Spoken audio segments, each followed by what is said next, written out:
Welcome to the TheBrick.Church YouTube channel. My name's Taylor and I get the great privilege of being your student pastor here at The Brick. And right now is like the perfect moment for you to go ahead and subscribe to the channel. It gives you the ability to know everything that's happening at the TheBrick.Church, and our hope is our resource to you. It's an opportunity for you to get everything you need to walk out what God's called you to as a fully devoted follower of Christ. So without further ado, let's lean into the message and hear what God has for us.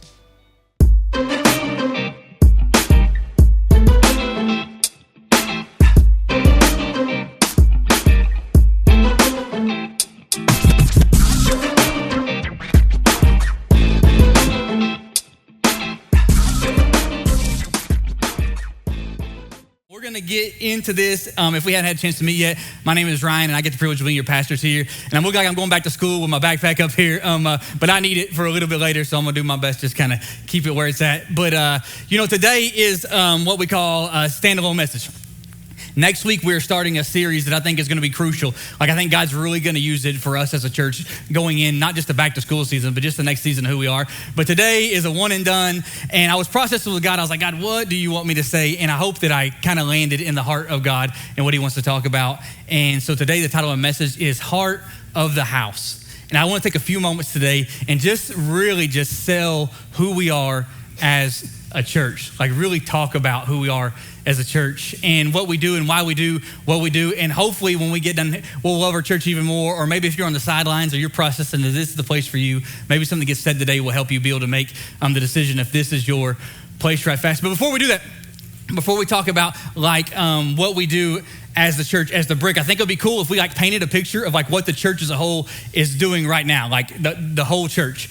And so I'm reading some scripture and I'm in the book of Revelation. And I don't understand a lot of Revelation, but I can Google it. So I'm Googling some stuff that's in there as I'm reading it, trying to figure it out. And there's a guy that wrote Revelation. His name's John. And John's a cool dude, man. Historically, they say that they tried to boil John in hot oil, dropped him in hot oil. They picked him up on a hook, and he was waving at him when he came out of the oil. I can't prove that, but that's what they say. So John, if that's true or even kind of true, John is a baller. So I like John. And so John is talking to us, and when he's talking in the book of Revelation, God gives him a picture of what heaven looks like. And so I'm tuned in because I'm like, I'd like to see what that, hopefully I make it there, but I'd like to know what it looks like. And John starts to explain what heaven looks like, and he says that the gate is made out of pure pearl.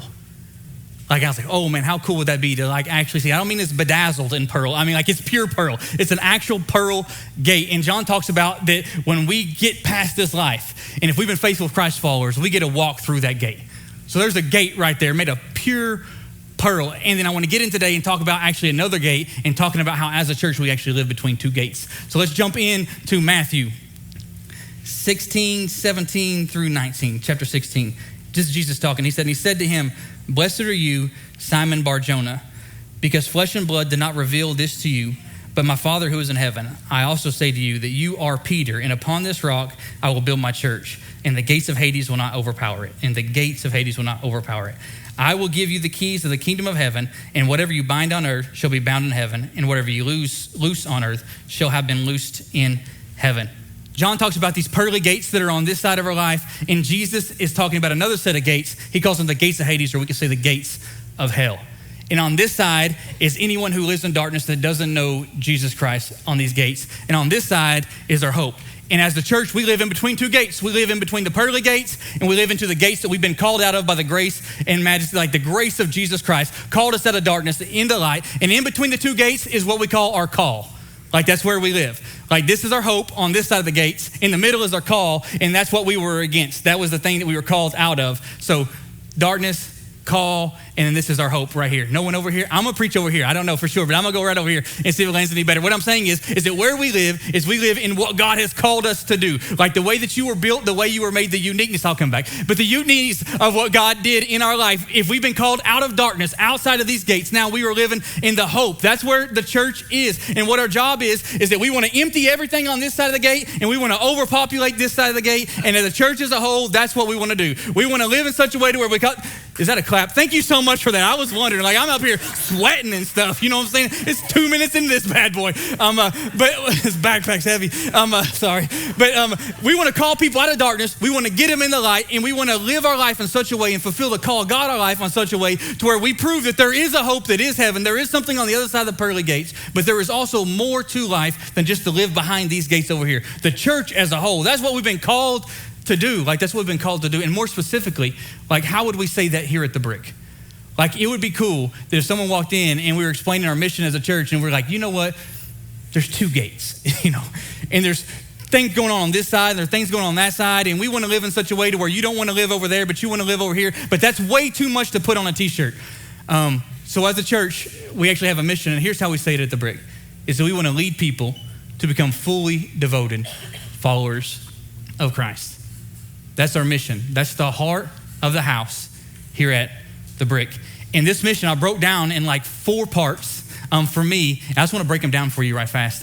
We'll just keep it up there. But to lead people, like, we actually want to do something other than just sit in here, warm the seats, and sit inside these 4 walls on Sunday. Like, what we want to do as the church is more than just give you somebody that you can go and you shake their hand. How you doing, brother? Hey, how you doing? How's your week? I'm blessed and highly favored. It's been really good. I'll see you next Sunday. No, we don't want to exist. That's a country club. That's not a church. We want to be a place that actually leads you to something. We want to represent God in such a way to where you want to gravitate towards the call of God on your life. We want to lead in such a way to where no matter how close you are to this gate, you're one step closer to that gate before you leave here today. That is who we are as a church, to lead people to become. What I recognized is that last week I turned 40 years old, and it got me a little. No, do not celebrate that junk. That is not cool. But I was like, no. So what's something maybe that I learned in 40 years, if anything? And here's what I learned about God: is that you actually want to lead people to become. You become what you behold. That's good. You become what you behold, and as a church, we want to represent Jesus Christ in such a way to where now you esteem him, you value him, or in other words, you say you behold him. You're like, oh, okay, so this is what it means to live a life that has been purchased. I've been redeemed. There was a great price paid for my life. So I'm just live frivolously. Like, I actually have a call. We want to lead you to become something, and you become what we behold. And what we hope as a church is that we represent Christ in such a way to where you behold him, so you become like him, to lead people to become fully devoted. Here's what will get people out of this gate, headed to this gate, is when they see genuine devotion in your life. I don't mean perfection, I mean devotion. This church had problems the second the first person showed up, because that's just how people are. We're not preaching a perfect church, we're preaching a church that is driven by vision, and the vision is to be devoted enough to where we inspire people to want to live beyond themselves, to sacrificially, that's actually a different word, sacrificially give of themselves in such a way to where the people that are over here behind this gate, they're not listening to you yell preaching at them, but you're living the gospel in front of them, and you're doing it with devotion. You're not perfect, but you're devoted. You're sold out to it. It's a part of who you are. And the mission of this church is to do that. It's not just to rob people over here, but to inspire you that once you get outside of this gate, you live devoted. Like, you're like, I'm devoted to this thing. Like I'm devoted in such a way to where it doesn't mean that I necessarily can make it every Sunday and that's what I'm preaching. And I don't mean that you absolutely read 5 chapters in your Bible every day. I just mean that you're so devoted that when you astray, you reset as soon as you notice you strayed. You just reset. Oh, wow, it's wild out here. And I reset. My goodness, I wasn't the best dad this week. I reset. Yeah, devotion doesn't mean you ace the test. Devotion means is that you take the test until you pass. I mean, you pass. And you're like, oh, okay, I landed at that time. That's good. I didn't do what I did before. Devotion is what will lead you there. Lead people to become fully devoted followers of Christ. We want people in Jesus' back pocket, if you will. We want them doing what he's doing the way that he's doing it. And here's what I want you to know, is that Scripture talks about how beautiful it is and the power that's available when you and I get together and we do that together. You can find it in the book of Ephesians. Chapter 4, verse 16. From him, the whole body, the church in all its various parts, joined and knitted firmly together by what every joint supplies, when each part is working properly, causes the body to grow and mature, building itself up in unselfish love. Every joint supplies. This is the Apostle Paul talking. He's a man in Scripture, and he's explaining how beautiful it is that when every joint supplies. What's that even mean? It means is that when your gift doesn't just sit on the seat, but it comes and connects to your gift. That creates a joint of supply. There is a connection when two different gifts will get in one church and decide that they're both going to serve and they're both going to give of themselves. And there is an energy and a grace that is now available in the earth that was not available until you and I both decided that we were going to live through devotion and actually give of ourselves. So here's what I'm fixing to do. I'm fixing to full send this church the best I can. I mean it. Like, I'm going after it in just a second. But before I do that, I want to say two things. One is, we had at the movies the last 5 weeks. And if you walked into the lobby and if you've been here, it looks empty in here because all the fish are gone. They're gone. We had some fish in the fish tank. And I went to buy these fish because I thought it would be cool if we had some fish in here, since the theme for at the movies was Finding Nemo. So I went to the store to buy some fish. He was like, how many fish you need, sir? I was like, I need 50 of those fish. He's like, 50? I was like, yeah. I was like, how much they cost? He's like, $15. I said, I need one of those fish. just give me one of those bad boys. These kids are just gonna love that one fish. But he was like, no, we got some cheaper fish. And I was like, how much? He said, I forget what he said, 50 cents. I said, I'll take 50 of those. It better be tax exempt though. But no, I'll take 50 of those bad boys. And I said, what do you want me to do with these fish? He's like, you need to acclimate them. I was like, okay, I can do that. I was like, for how long? He said, at least 30 minutes, maybe an hour. I was like, all right, and maybe you know what acclimate means. And I put the fish in the water, and I acclimated them because what I was doing is I was letting the water in the bag get to the temperature of the water in the tank, so that when I let the fish out, right, they could swim and enjoy the tank, and it wouldn't kill them.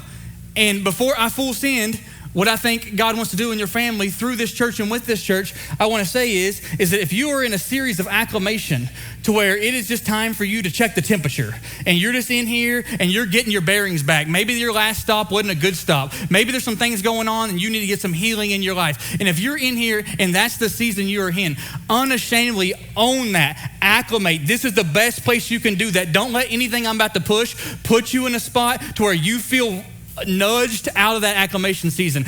Get acclimated if that's where you're at. Absolutely. But the second thing I would say is don't die in the bag. Hey, don't die in the bag. Because in that bag, what will happen is that you'll look at all the things that are going on around you and you'll only get to see them. You won't get to be a part. When I decorated that fish tank, I'd never really decorated a fish tank before, but when I decorated it, I put rocks in there and I put, what else? Like a log or something. Like I think it was a fake log. I put it in and it started floating and I weighted it down. But I put a log in there. I put a backdrop in there. What else was in there? There's a tree. It was like a fake tree, but I put it in there. And I was like, man, this is pretty cool decorating this thing. But if the fish would have stayed in the bag, all they would have got to do is to look at the log. Look at the fake tree. Look at the gravel. They would have never got to experience it. And what I'm saying is if you're in acclimation time, cool, stay there. And I mean that, get healthy, but do not die in that bag. Do not stay there so long, because one of two things that happen. The air is going to run out, or you're going to start to feel the pressure from God to push you out of that bag, because you weren't called to a bag eternally. You were called to get in the tank and swim with the fishes. Be a part of where you're at. And I get the desire to stay in the bag though. Like for me personally. Like I get the desire. And my desire to stay in the bag isn't because I don't want to explore, not because I don't want to do more in my life. But my desire uniquely to stay in the bag would be because I can look at all the things that I wish the church was, and I can talk myself into staying in the bag because it's safer. Because I would get out and swim if it was this. And I would get out and swim if it was that. So I would try to stay in that bag. Matter of fact, we got a core value around here that every time someone says it, I like smile. Like it's involuntary, but I smile. And as this is like, we always bring our best, because excellence honors God and inspires people. In my personality type, I'll weaponize that core value. Like I can't get these chairs straight enough it can't get clean enough. I can't iron out enough wrinkles. Like for me, I want everything just to be just put together. And I could easily say when the church gets more put together and the flow is better and everything's more intentional, that I get out of this bag and I'll swim. But it's got to be important. We cannot, through the lens of our own gifting, assume that the whole church needs to look like just what we're gifted in. Our job is to bring our gifting out of the bag and help the church look more like what our convictions are, more like what our giftings are, but not to assume that the whole thing only needs to look the way that we think it needs to look. We don't need to assume that our gift is the only way that the church needs to look. Don't give yourself an excuse to stay in the bag just because the whole place doesn't look like the waters you want to swim in. come, get out and swim and help us make it look the way it needs to look. Because when we get together and we create this joint, this connection between the two of us, it gets attractive because that devotion is contagious. And people on the other side of the gate will see that and they'll want to be a part. And this place, if any place, is a spot that you can come and flex your gift and be a part and add value the way that you uniquely have been created to add value. And we want you here. We don't just need you. We absolutely want you here. But please don't die in the bag and don't stay in the bag because you're looking for it to look a certain way. This place was messed up the first time the first person walked in here. We're to come together underneath the grace of God and carry out the call of God together. Different gifts, even different theologies, different backgrounds, even different ideas. But we get together, we link up, and God uses it. Goal number one is not that we would all get in agreement. Goal number one is that people would get led to become fully devoted followers of Christ. And we want and we need your help to do that. We do. So when I came to the Brick, I was actually on staff my first Sunday here at the Brick because I knew the pastor and stuff, you know what I'm saying? So I was on staff and I was what they call our Brick Groups pastor, which is wild at the time. Because Brick Groups is about community and it's about relationships and it's about building that trust and doing those things together. And when I came on, I knew 6 people at the church. 3 of them were staff. 1 of them was my wife. I didn't know anybody to do community with. But I was the Brick Groups pastor. And then about 2 weeks later, I got fired. But no, I didn't get fired. I got replaced. But no, I got let go. But anyways, and then after that, I landed in a different spot. And I just want to show you something. Here in the next few weeks, you're going to see some people in the lobby, and we're going to have sign-ups, and they're going to have this shirt on. It's our Brick Group leader shirt. And when we give the push, and by push, I don't mean to sound aggressive. It's just we have conviction about what we think the value it can add to your life. So we're not going to apologize for that conviction. It's not an aggressive push. It's just one driven by the fact that we believe this will actually change your life. And Brick Groups, they're about connection.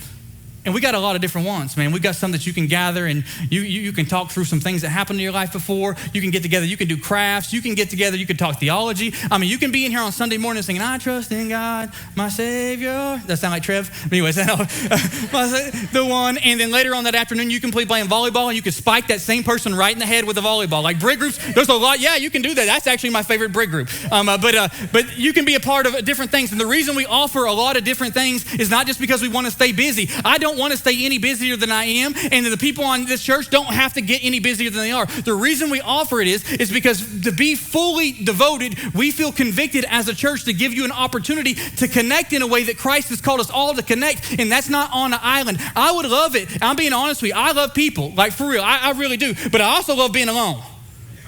I'm cool if it was just me and God. And I know I'm not called to that. I'm not saying that that's good. I'm just saying if I was on my swing and God downloaded everything I need on life, and then I could just, love my family, raise my kids, go to the mountains every now and then, I would be good. And I'd walk through these gates and I'd be like, hey man, it was a good life. Saw the mountains, loved it, got to do some things to fulfill my hobbies. I had a good life. I loved you, God. I loved you, God. None of us have been called to that alone.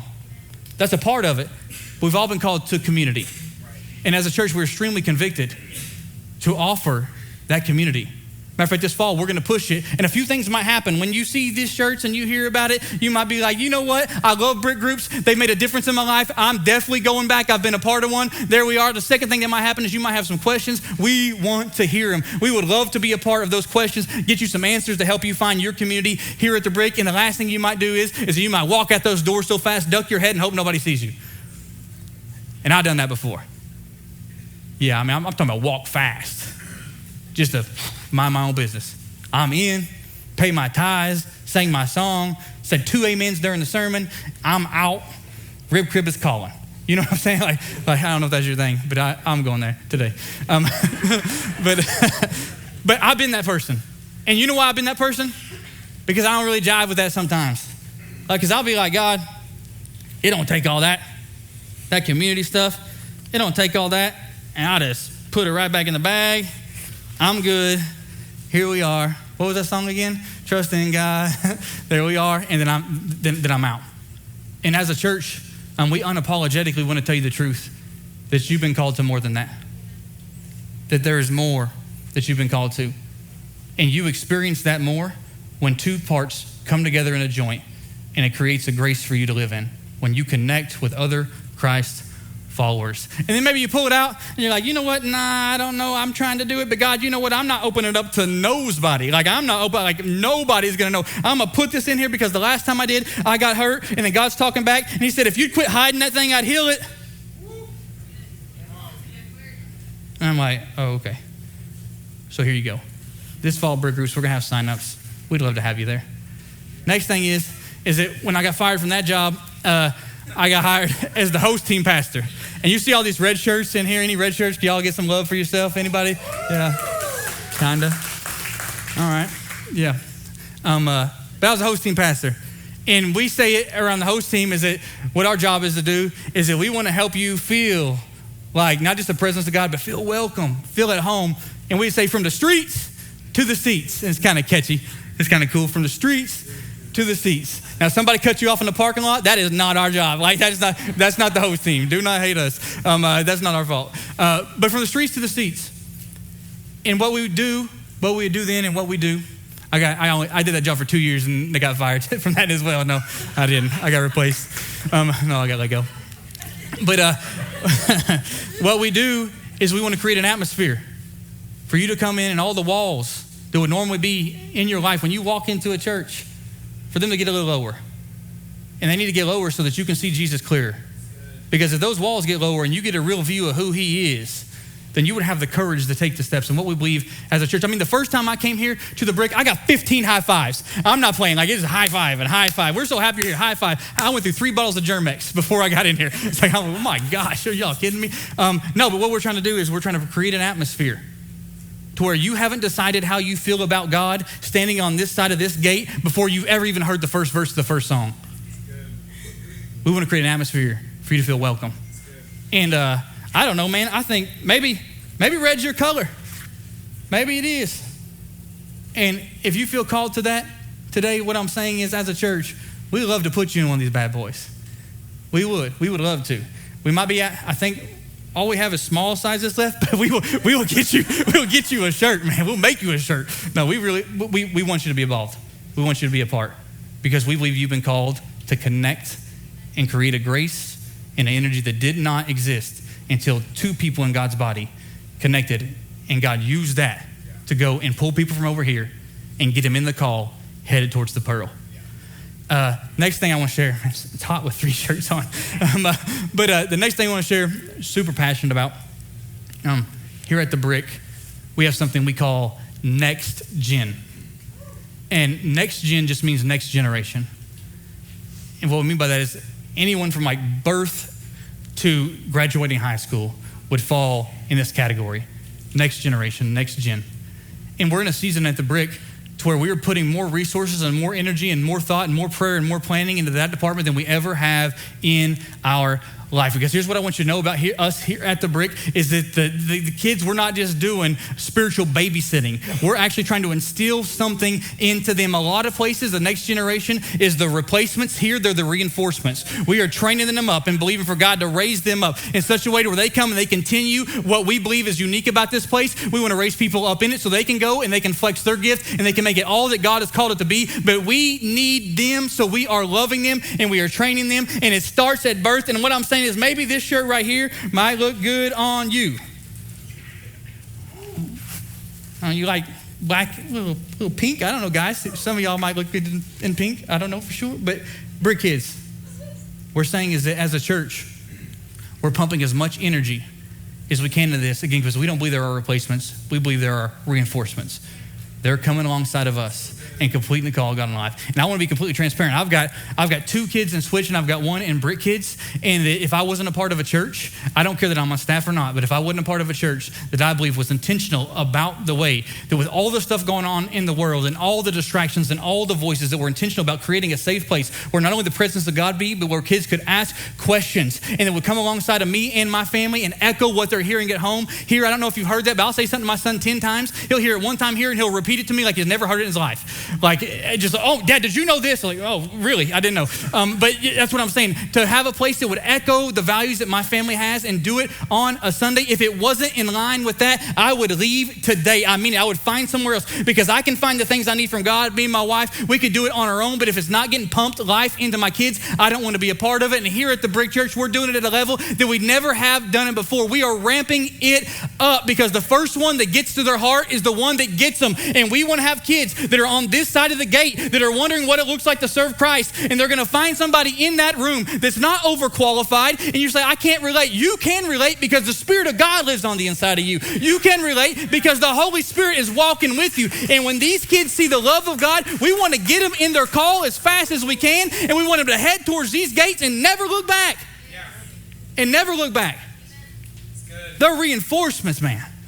They're coming through and doing more than we can do. Every generation should build on the previous generation, but we can't let them build on what we're trying to do if we just see them as inferior. They are not inferior. They are called and mighty things that God has put on the earth for us to train and to love, and it starts with Brick Kids. We love to have you on the team. We'd love to have you. That was my wife. She's the Brick Kids pastor. She's like, yeah, longer, more. No. Next thing, I couldn't find you have to forgive me, I couldn't find a t-shirt. So I got a hoodie for Switch because we just be selling out of them t-shirts. Switch is our student ministry, 6th through 12th grade here at the Brick. My son, we had Switch at the movies last Wednesday, my oldest boy. And he came home and we were asking, hey, how did it go? And me and my wife, we're those parents. Like, my kids are going to tell stories about us. We were like, who was there? Like, what did they preach on? How many songs did they do? Who sang what song? Who was in your tribe? Like, what was talked about? We ask all those questions, and we're just going to always be like that because they won't let us come. So since they won't let us come, we're asking all of these questions and stuff like that. And they gave us all the answers. And my oldest boy, Kai's, he was talking to me. He said, Dad, did you know I think you're a good preacher? I was like, bro, thank you so much, dude. Like, where did that come from? He was like, but Pastor Taylor's my favorite preacher.